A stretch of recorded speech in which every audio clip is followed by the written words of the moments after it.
Okay.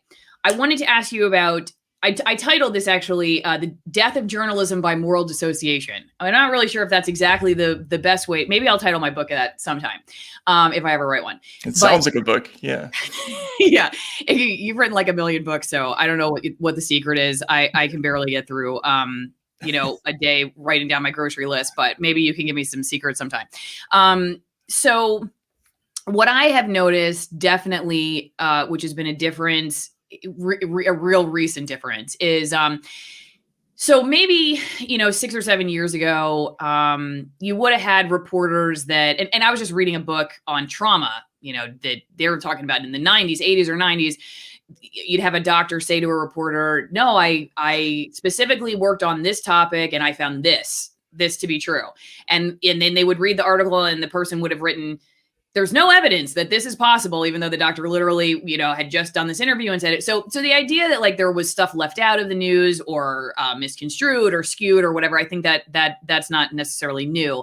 But what I've noticed is morality based on that like sort of the hidden information or the silencing of voices, or just like this, like I say, like dissociation by kind of moral superiority makes a journalist even more applaudable. I never saw that when I first got in. That, like, I had a boss at the end of my career who, listed multiple kinds of people that he would never let on our air. And it made me really start thinking about how, well, first off, this person didn't really have, in my opinion, the breadth of knowledge to make that decision. And so the people he was pointing fingers at, I feel like were, would have been worthy people to try to understand. I thought that's what, that actually some of the most unpopular ideas would be worth understanding, at least just to see where they're coming from. And I remember reading your article about Rush Limbaugh after he died and seeing the blowback that you got on that. And one of the things that people were so mad about it was that you actually listened to Rush.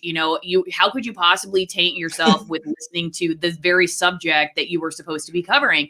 And I just think that's an insane way of looking at what journalists are. It's not just relegated to the public saying, I can't believe Matt Taibbi would listen to Rush Limbaugh. Like, how are you supposed to cover the guy if you don't? But it's also journalists that would I feel like would pile on and say, some of the same things. And so I just see that more and more. And I've seen you get kind of caught in that tripwire, whether it's Rush or we're going to talk about ivermectin in a second. But before that, we were going to cut the stream and go over to ROKFIN. So just a forewarning for everybody. What do you think about that? Have you noticed that as a change? That like totally. you get a badge of honor now by who you're not talking to, instead of the opposite of like, the journalist gets the badge of honor by who they're willing to talk to. It just seems kind of wonky to me.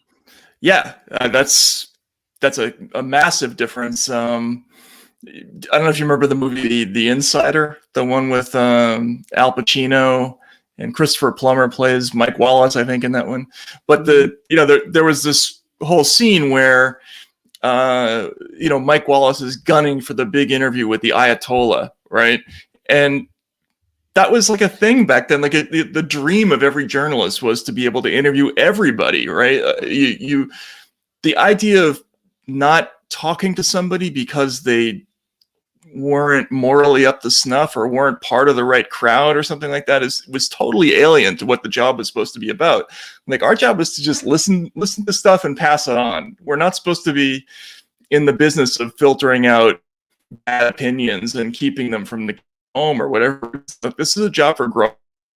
We're supposed to be interested in things primarily intellectual. So even if you're covering something that maybe you only think is morally repugnant, that should be a minor consideration to the more important.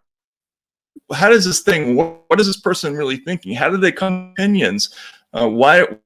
With the Trump story, it was critical to people to understand why this guy was. And I remember listening to colleagues talking about how they were going to approach the subject of Trump's candidacy by not talking to his voters, or they were going to take some other approach where they were going to characterize him, or they had like a thesis going into those stories. Whereas I think the only way to do a story like that is to talk to everybody and not judge them, but just talk to them, listen, and then afterwards just sort of compile a thesis about what's happening. Like the the moral judgment is a weird thing. I mean, Wesley Lowery has this whole thing that he talks about now. He's a famous reporter who's, I think he coined this term in the Washington Post. No, actually it was in the New York Times, but he's a Washington Post reporter.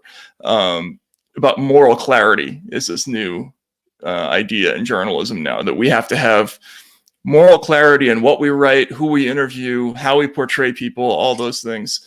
And again, that's opposite to the way I was taught. Like, I was taught, we talk to everybody. We don't really judge. We're just interested in what makes them tick. And that's what's valuable to people. Like, the audience they're the people who are supposed to make the decisions and the judgments about things. We're the ones who are supposed to sort of faithfully represent what's happening. And I think it's what you're talking about is just a major sea change in how we approach the work. It seems really detrimental to the profession. I don't know how it recovers from that. Do you see it bouncing back in any way in the near future? I mean, look, I think we're already seeing the blowback from that approach, which is that first of all, it's very off-putting to people. People don't like to be talked down to. This is another thing you learn very early on in doing journalism, which is that if you kind of talk to people from up on high, we're the wise people, we're the people who know everything. You're going to lose your audience quickly doing that. You have to present yourself as somebody who has their ears open and who is listening to what people are saying, and have some humility. Sometimes we don't know what's going on. Sometimes the stories change on us. Like that, we're not geniuses. If we were really, really, brain surgeons, we wouldn't be doing this job. We have to have some humility about that. And I think that was what attracted people to figures like, Walter Cronkite, back in the day. They had this kind of sort of reserved attitude toward the job, which is different from what's going on now. I mean, I think about this all the time, the sort of patrician, this sort of upper class, sneering, smug tone, I think is, you'll lose your audience quickly. And then once that happens, they'll have to figure out how to rebuild the business, and that, they'll learn that the way to do that is that you have to change your attitude, I think. Yeah, I guess we'll see. I mean, I have heard that numbers are way down post-Trump, like for MSNBC or CNN, because they're, the whole, I guess, fear-mongering thing isn't, or they're looking.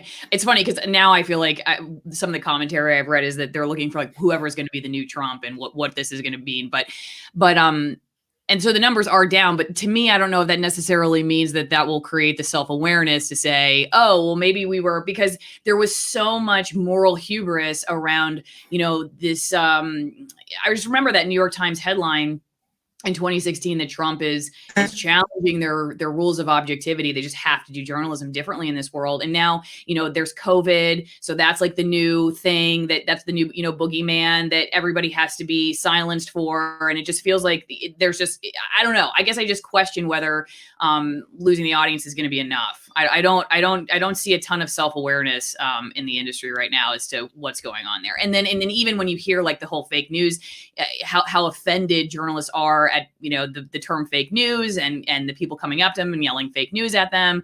I still get the sense that they feel like they're on the right side of history, and it's just all these, ignorant idiots that just can't understand, the power and the need for their gatekeeping. Like, you just don't get it. You just don't get it. It's not our problem. At least that's just what I see. Well, again, that whole mindset is so bizarre to me because, again, as a writer, if people don't want to read you, it's automatically your fault. Like it's people should be attracted to what you do. That's part of what being in the media is all about.